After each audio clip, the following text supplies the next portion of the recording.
Tema 6. Movimiento estacionario y unidireccional de líquidos, parte 4. Región de entrada.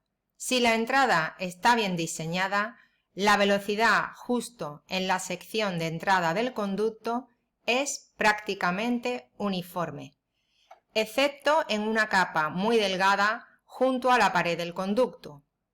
El espesor de esta capa va creciendo aguas abajo debido a que el efecto de frenado de las paredes se va difundiendo por viscosidad.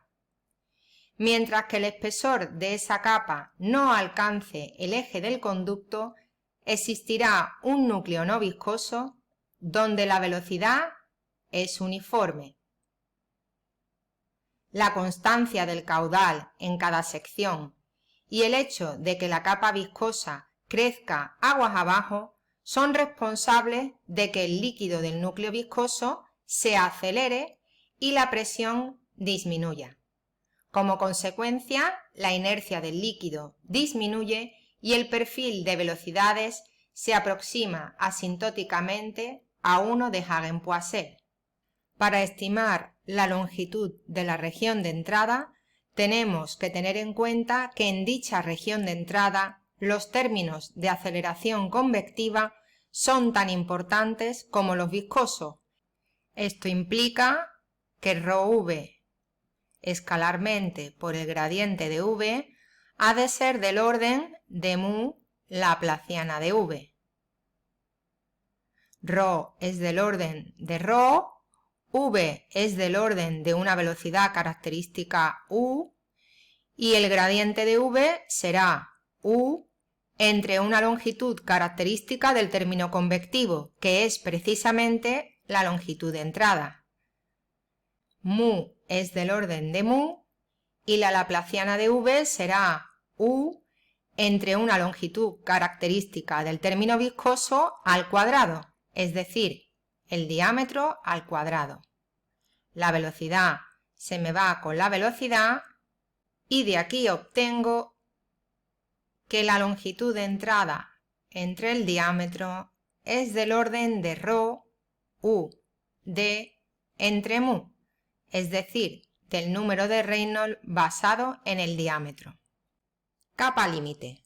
La teoría de fluidos ideales, basada en el hecho de que la viscosidad de los fluidos más comunes, como son el agua y el aire, es muy pequeña, no es apropiada para determinar la resistencia al avance de un obstáculo que se mueve en el seno de un fluido en reposo, ya que predice que esta resistencia es nula, y nosotros sabemos que esto no es cierto. El origen de la discrepancia es debido a la viscosidad. Prandtl introduce la idea de capa límite y establece que cerca de la pared de un sólido los efectos viscosos son siempre importantes y son los responsables de que se cumpla la condición de velocidad nula sobre el sólido. Aunque el coeficiente mu sea pequeño, el término viscoso va a ser importante, ya que el gradiente de velocidad va a ser muy grande. Vamos a pasar de un valor 0 en la pared al valor que tenga el fluido en una distancia pequeña, que es el espesor de la capa límite. Por tanto, el producto de mu por el gradiente va a ser relevante. Les recomiendo visualizar el vídeo Fundamentals of Boundary Layers. ¿Cómo resuelve Prandtl este problema? Pues dividiendo el flujo en dos regiones, una región exterior donde no considera la viscosidad y una región interior donde los efectos viscosos son muy importantes. Para estimar el espesor de la capa límite, tenemos que establecer que en la capa límite los términos convectivos son tan importantes como los términos viscosos. Tengo por tanto que ρv nabla v es del orden de mu laplaciana de v.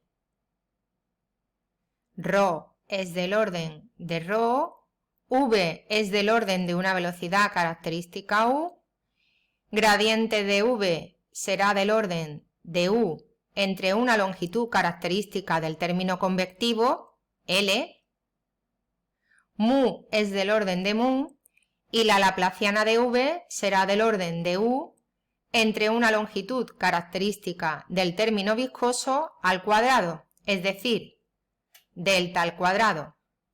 La velocidad se me va con la velocidad y si multiplico a ambos lados de la ecuación por L al cuadrado, se me va una longitud con una longitud.